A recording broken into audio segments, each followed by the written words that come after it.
Hello students, welcome to शिक्षा निकेतन। आज हम चैप्टर 7 पढ़ने जा रहे हैं। ए चाइल्ड इज बॉर्न, जिसके राइटर है जर्मेन ग्रियर। इस चैप्टर में राइटर ईस्ट और वेस्ट यानी ईस्टर्न कंट्री और वेस्टर्न कंट्रीज की कल्चर में चाइल्ड बर्थ और पेरेंट चाइल्ड रिलेशनशिप से जुड़े अंतर को दर्शाती है। वे बताती है कि कैसे ट्रेडिशनल सोसाइटीज़ में गर्भावस्था और बच्चे के जन्म से जुड़ी कई रिचुअल्स होते हैं, जिनसे महिलाओं को मानसिक और सामाजिक सहारा मिलता है। वही मॉडर्न वेस्टर्न सोसाइटी में चाइल्ड बर्थ को मेडिकलाइज्ड एंड इंडिविजुअलाइज्ड बना दिया गया है, जिससे महिलाएं अक्सर अकेलापन और तनाव महसूस करती है। तो सबसे पहले हम लोग इस एस्से के राइटर जर्मेन ग्रियर के बारे में कुछ जान लेते हैं। ऑथर जर्मेन ग्रियर है। बॉर्न, इनका जन्म हुआ है जनवरी 29, 1939 मेलबर्न, ऑस्ट्रेलिया में, और अभी तक वो जिंदा है, अलाइव है। Germaine Greer, born 1939, born and educated in Australia, is a famous feminist writer. इनका जन्म ऑस्ट्रेलिया में हुआ और यह एक फेमिनिस्ट राइटर है। In her well-known works, The Female Eunuch 1970, Sex and Destiny, The Politics of Human Fertility 1984, and The Change 1991, she explores the social and cultural aspects of life of human. यानी जो उनकी जो प्रसिद्ध उन्होंने लिखा है उनमें है फीमेल यून्स, जो कि 1970 में उन्होंने लिखा है। Sex and destiny, the politics of human fertility, वो 1974 में लिखा है, 1984 में लिखा है। और द चेंज 1991 में, उसमें उन्होंने सोशल और कल्चरल वैल्यू को दर्शाया है। इस लेख सब में जिन्होंने वो जो लिखा है अपने वर्क में कल्चरल और सोशल वैल्यू को दर्शाया है, खास के वुमेन के लाइफ से जुड़े हुए। She believes that socio-cultural practices are designed to suit male interest. At the same time, they further subjugate women. यानी कि उनका मानना है कि सामाजिक सांस्कृतिक यानी सोशियो कल्चरल प्रथाएं जो होती हैं पुरुषों के हितों के अनुसार बनाई जाती हैं, और उसी के साथ साथ ये और अधिक महिलाओं को अधीनस्थ भी करती है। यानी कि ये सिर्फ जो समाज है हमारा वो सिर्फ पुरुषों के प्रति बनाया जाता है, यानी महिलाओं को उसमें ऐड नहीं किया जाता है। यानी कि जो समाज, जो कल्चर बनता है, जो रिचुअल बनता है, वो सिर्फ पुरुषों को हितों को सोचकर ही बनाई जाती है, महिलाओं के लिए नहीं बनाई जाती है। The present piece a child is born is an extract from her book sex and destiny, the politics of human fertility. यानी कि ये जो हम लोग ऐसे देखेंगे चाइल्ड इज बॉर्न, वो एक्सट्रैक्ट है उनके एक लेख से, एक sex and destiny, the politics of human fertility, उन्होंने एक बुक लिखा था, उन्होंने लिखा था, उसी से लिया गया कुछ पार्ट है। A child is born. It explores the cultural peculiarities of the East and the West regarding childbirth and parent-child relationship. यानी ये जो द चाइल्ड इज बॉर्न है उसमें उन्होंने बताया है कि western countries and eastern country के बीच में जो भिन्नताएं हैं यानी कि डिफरेंसेज हैं चाइल्ड बर्थ को लेकर और पेरेंट्स चाइल्ड के रिलेशनशिप को लेकर, उसके बारे में उन्होंने इसमें चर्चा की है, बताया है। चलिए देखते हैं इस ऐसे में क्या उन्होंने कहा है। ऐसे का फर्स्ट पार्ट है, in traditional societies the methods for managing child birth are diverse and culturally accepted. This collective acceptance is useful because it removes the mental stress from the mother who doesn't have to figure everything out herself. यानी पारंपरिक समाजों में प्रसव यानी कि child birth को लेकर अलग अलग तरीके अपनाए जाते हैं। यह तरीके सिर्फ परंपरा भरा नहीं है, बल्कि समाज द्वारा मान्यता प्राप्त और पूरी तरह से स्वीकार किए गए होते हैं। जब पूरी कम्युनिटी यानी कि समाज इन तरीकों को सही और सुरक्षित मान लेता है तो इसका सीधा असर माँ पर पड़ता है। माँ को यह चिंता नहीं रहती है कि उसे खुद सब कुछ सीखना या समझना पड़ेगा। यह एक सामूहिक स्वीकृति यानी कि कम्युनिटी एक्सेप्टेंस माँ के मानसिकता तनाव को काफ़ी हद तक कम कर देती है, क्योंकि उसे यह भरोसा रहता है कि जो कुछ भी किया जा रहा है वह समाज के अनुभव और परंपरा से जुड़ा हुआ है और पहले से ही सुरक्षित माना गया है। यानी कहे तो पारंपरिक समाजों में, ट्रेडिशनल सोसाइटी में चाइल्ड बर्थ की जिम्मेदारी सिर्फ माँ की नहीं होती, बल्कि पूरा समाज मिलकर उसे संभालता है।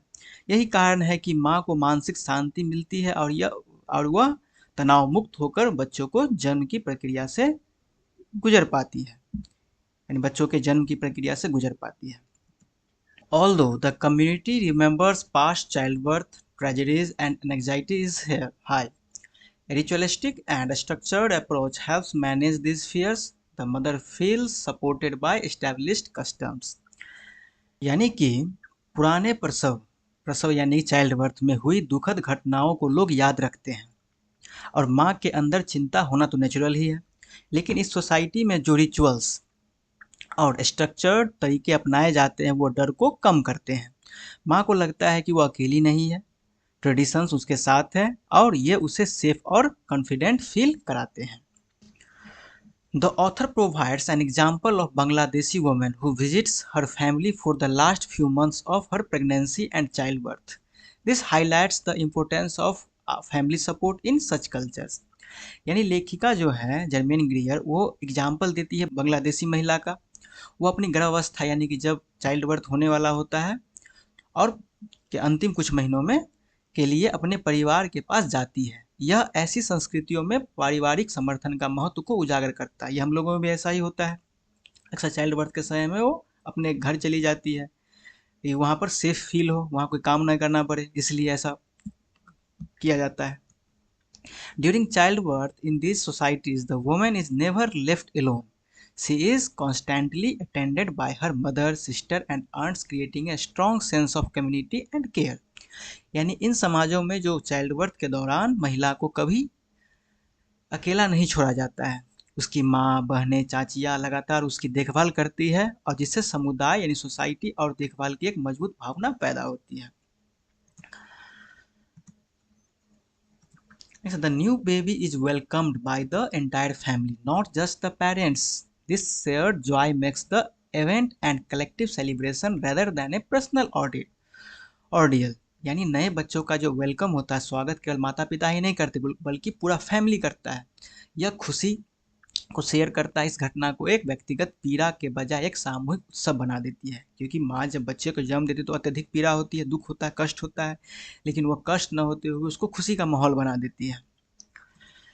In contrast, the author describes childbirth in a modern Western hospital as impersonal, conveyor-belt obstetrics. The means it is treated like a mechanical assembly line process lacking personal touch. यानी इसके उल्टा जो विपरीत है, यानी जो राइटर ने कहा है आधुनिक यानी मॉडर्न जमाने में यानी अब के समय में यानी कह सकते हैं पश्चिमी वेस्टर्न कल्चर में, वेस्टर्न हॉस्पिटल में चाइल्ड बर्थ को एक इम्पर्सनल कन्वेयर बेल्ट ऑब्स्ट्रक्टिक्स के रूप में मतलब कहा गया है। यानी इसका मतलब ये होता है कि इसे एक यांत्रिक असेंबली लाइन प्रक्रिया की तरह माना जाता है, यानी कि मैकेनिकल यानी मशीन द्वारा, है ना, जिससे व्यक्तिगत स्पर्श की कमी होती है। यानी कि लोग बहुत कम चाइल्ड बर्थ में योगदान देते हैं, मशीन द्वारा चाइल्ड बर्थ कराया जाता है। तो बहुत सेफ भी होता है। हम लोग के यहाँ भी ऐसा होने लगा है। These Western hospitals are filled with technical equipment and machinery. यानी ये हॉस्पिटल सब टेक्निकल इक्विपमेंट और मशीन से भरा हुआ होता है वेस्टर्न हॉस्पिटल में। This focus is more on technology and medical procedures than on the mother's emotional experience. यानी इसमें माँ का जो इमोशन होता है उसको वैल्यू ना करके टेक्नोलॉजी को वैल्यू किया जाता है कि टेक्नोलॉजी से जो बच्चे हैं वो सेफ जन्म हो जाए उसका। जैसे हम लोग के कल्चर में पहले होता था कि बच्चे के जन्म के दौरान ही बहुत की मृत्यु हो जाती थी, लेकिन जब इक्विपमेंट और मशीनरी आई तो इससे चाइल्ड बर्थ होना आसान हो गया।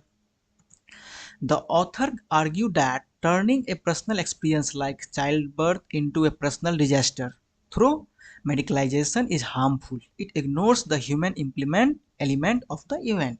यानी ऑथर कहती है कि जब चाइल्ड बर्थ को सिर्फ मेडिकल प्रोसीजर बना दिया जाता है तो मदर के ह्यूमन एक्सपीरियंस को इग्नोर करता है। यानी मदर का एक्सपीरियंस जो इमोशन होता है उसको इग्नोर कर दिया जाता है।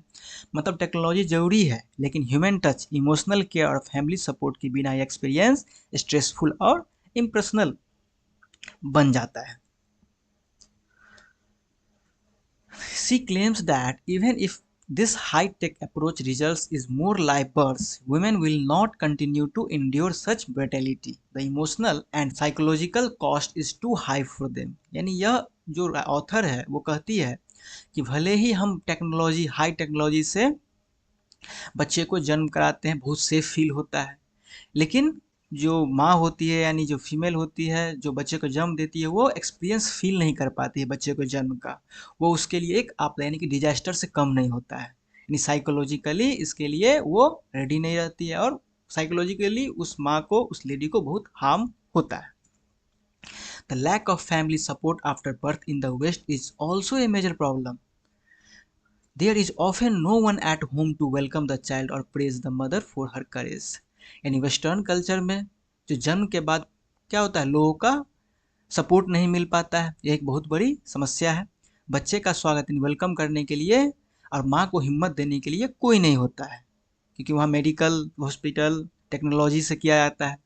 और हम लोगों के यहाँ जो ईस्टर्न में होता है, यहाँ पे वही कल्चर होता है, यानी माँ को सपोर्ट मिलता है, मेडिकल सपोर्ट नहीं रहता है, लेकिन फिर भी लोगों का सपोर्ट रहता है। इससे माँ को हौसला बनता है और खुशी मिलती है, ह्यूमन टच मिलता है। Greer suggests that peasant communities are more practical and skeptical and Western methods than people realize. They have successfully resisted the intrusion of modern technology to some extent. यानी कि जो लोग ट्रेडिशनल तरीकों से चीज़ें बनाते हैं और चलाते हैं, वे जितना हम सोचते हैं उससे ज़्यादा प्रैक्टिकल और रियलिस्टिक है। वे ब्लाइंडली वेस्टर्न मेथड्स को नहीं अपनाते, मतलब उन्हें पता होता है कि कौन सा तरीका उनके लिए सही है और क्या चीज़ सिर्फ मॉडर्न एंड फैंसी दिखती है। साथ ही उन्होंने मॉडर्न टेक्नोलॉजी के इंट्रोड्यूशंस को कुछ हद तक रोका है, मतलब उन्होंने अपने ट्रेडिशनल तरीकों और नॉलेज को बचाया है और हर नई तकनीक को बिना सोचे ब्लाइंडली अपनाया नहीं है। इससे यह कम्युनिटीज़ प्रैक्टिकल भी रहती है और अपनी कल्चरल और प्रैक्टिकल विजडम को भी सेफ रखती है। The communities know that death can occur during traditional childbirth. However, they also believe that there are worse fates than death, such as losing one's dignity and humanity in sterile hospital environment. यानी ये communities पूरी तरह जानते हैं कि traditional child birth में death का risk होता है, मतलब उन्हें डर और खतरे की पूरी जानकारी है और वो ब्लाइंडली नहीं चल रहे हैं। लेकिन इंटरेस्टिंग बात यह है कि इनके लिए सिर्फ सर्वाइवल ही सब कुछ नहीं है। वे मानते हैं कि कुछ और भी बुरा हो सकता है, जैसे कि अपने डिग्निटी और ह्यूमैनिटी को खो देना। मतलब एक स्ट्राइल और इम्पर्सनल हॉस्पिटल में चाइल्ड बर्थ करना, जहां इमोशनल केयर और फैमिली सपोर्ट बिल्कुल नहीं है, उनके लिए डेथ से भी ज़्यादा डरावना हो सकता है। The main reason Western technology hasn't take over every village and home is poverty. Traditional societies cannot afford the expensive medical equipment and procedures.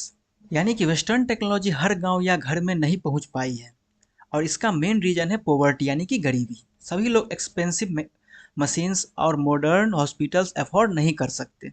मतलब ट्रेडिशनल सोसाइटीज़ के पास बड़े मेडिकल इक्विपमेंट और मॉडर्न प्रोसीजर्स के लिए पैसे या रिसोर्सेज नहीं है, इसलिए वे अपने old proven low cost method पर निर्भर रहते हैं। और यही वजह है कि मॉडर्न वेस्टर्न मेथड पूरी तरह रिप्लेस नहीं कर पाए हैं।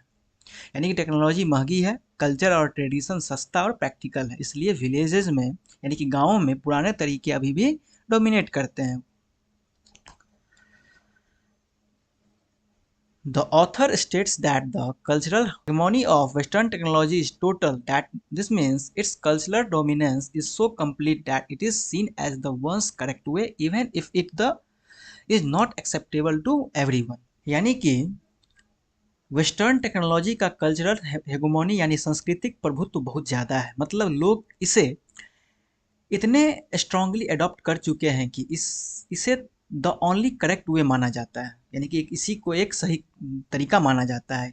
यहाँ बात सिर्फ अवेलेबिलिटी या अफोर्डेबिलिटी की नहीं है। बहुत जगहों पर लोग एक्सपेंसिव टेक्नोलॉजी अफोर्ड भी नहीं कर सकते, लेकिन फिर भी वेस्टर्न मेथड्स को सुपीरियर और मॉडर्न माना जाता है, जैसे जैसे कोई अल्टरनेटिव ही नहीं।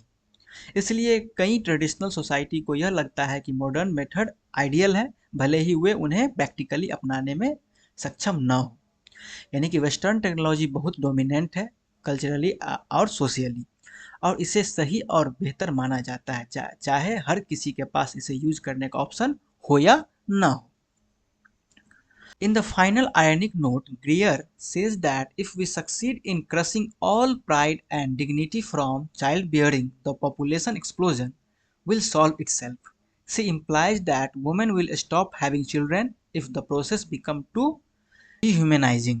यानी ग्रियर जो ऑथर है वो कह रहे हैं कि अगर हम चाइल्ड बियरिंग यानी चाइल्ड बर्थ से सभी प्राइड और डिग्निटी को हटा दें तो नेचुरल तरीके से लोग बच्चों की संख्या कम कर देंगे, मतलब पॉपुलेशन एक्सप्लोजन अपने आप सॉल्व हो जाएगा। मतलब अगर चाइल्ड बर्थ बहुत डिह्यूमनाइजिंग यानी इंसानियत के खिलाफ इम्पर्सनल और स्टेराइल बन जाए तो महिलाएं बच्चे पैदा करना रोक देंगी। यानी ग्रियर यह हाईलाइट कर रही है कि मानव डिग्निटी और रिस्पेक्ट चाइल्ड बर्थ के एक्सपीरियंस का बहुत बड़ा हिस्सा है।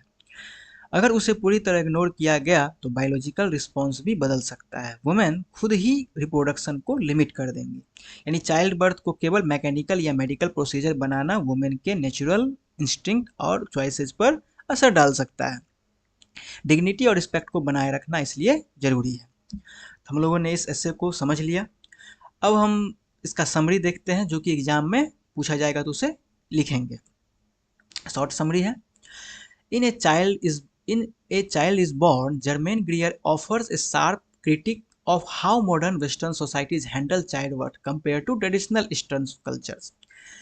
यानी कि चाइल्ड बॉर्न में जर्मेन ग्रियर ने आलोचना किया है कि कैसे आधुनिक जो पश्चिमी यानी वेस्टर्न सोसाइटी है तो ट्रेडिशनल कल्चर की तुलना में यानी चाइल्ड बर्थ को संभालते हैं। She argued that in place like Bangladesh, childbirth is a communal and culturally supported event when the mother is surrounded by family, reducing her anxiety and making it is a celebration. It contrasts the West has turned it into an impersonal, lonely, and overly medicalized process dominated by technology and hospitals। यानी बस उन्होंने ये जो traditional way है और जो western culture है society है उसके दोनों में डिफरेंसेस बताए हैं कि कैसे वेस्टर्न में मेडिकल टेक्नोलॉजी पे बच्चे पैदा होते हैं और सेफ होते हैं, लेकिन उसे मदर का टच यानी कि फैमिली का सपोर्ट नहीं मिलता है। लेकिन ट्रेडिशनल वे में लाइक एज बांग्लादेश, इंडिया में भी ऐसा ही होता है। तो यहाँ पर चाइल्ड बर्थ को एक उत्सव की तरह मनाया जाता है। ये सिर्फ एक माँ के लिए नहीं होता है बल्कि पूरे फैमिली के लिए होता है। इतना खुशी का माहौल होता है कि माँ को दर्द को भी भुला दिया जाता है। The conveyor belt approach, while potentially safer, strips the experience of its dignity and emotional significance। Greer believes this dehumanizing process is a form of brutality that women will eventually reject। She concludes that only poverty prevents this dominant Western technological model from completely erasing the more humane traditional practices worldwide। यानी कि ग्रियर वो मानती है कि यह डिह्यूमनाइजिंग यानी कि अमानवीय प्रक्रिया क्रूरता का एक रूप है जिसे महिलाएं अंततः अस्वीकार कर देंगी। यानी एक तरह से जो चाइल्ड बर्थ जो ट्रेडिशनल तरीके से होता है, जो घर में ही होता है, वो क्या होता है सेफ नहीं हो रह पाता है। इसमें बहुत बहुत बार क्या होता है बच्चे के जन्म के दौरान ही मृत्यु हो जाती है, किसी कभी कभी माँ की ही मृत्यु हो जाती है। तो उन्होंने बस यही एक डिफरेंस बताया है। कुछ कमियाँ ट्रेडिशनल वे में भी है, कुछ कमियाँ मॉडर्न वे में भी है। मॉडर्न वे में फैमिली का सपोर्ट नहीं मिलता है और ट्रेडिशनल में फैमिली का सपोर्ट मिलता है लेकिन चाइल्ड बर्थ का खतरा हो जाता है। तो इस चैप्टर को हमने अच्छे से समझा। नेक्स्ट वीडियो में हम लोग इस चैप्टर से जुड़े क्वेश्चन आंसर लेके आएंगे जो कि एग्जाम के पॉइंट ऑफ व्यू से बहुत ही इंपॉर्टेंट होंगे। जितने भी एमसीक्यू होंगे ऑब्जेक्टिव क्वेश्चन सभी लेकर आएंगे और सब्जेक्टिव भी। See you in the next video. Thank you.